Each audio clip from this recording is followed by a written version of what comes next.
Hey guys, welcome back to our channel. In this tech tutorial video, we're going to break down for you how you can manage your notifications inside your ClickUp account. For example, if you'd like to enable or disable email notifications or browser notifications in your ClickUp account whenever someone, for example, a team member, has submitted a new work or a new task has been assigned, and so on and so forth, guys. So let me show you how to do that. It is very simple. Head over to clickup.com, log into your account, and here inside your account, click on your profile icon in the very top right corner.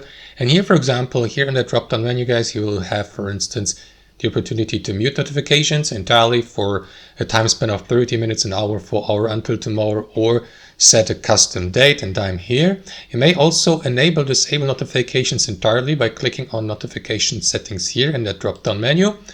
And that is going to take you to the notification settings of your account. So you here may, for example, enable email notifications, set for example, a behavior here to the right, like focused or mentions only or on default. And you may go through that list, guys, and set a custom behavior or a rule for each of these notification types, like inbox here inside your ClickUp account, via mobile, via browser notifications.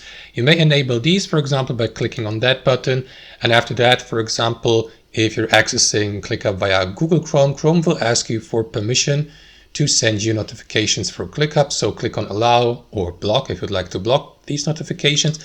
So that's basically it, guys. You may also enable smart notifications here at the bottom, which, for example, may delay sending notifications whenever you're off online so that you don't get bothered by them, but may get notified on delay. So that's basically it, guys. That's how you manage notifications in your ClickUp account. Hope you enjoyed this video, got some real value from it, and we'll catch you later.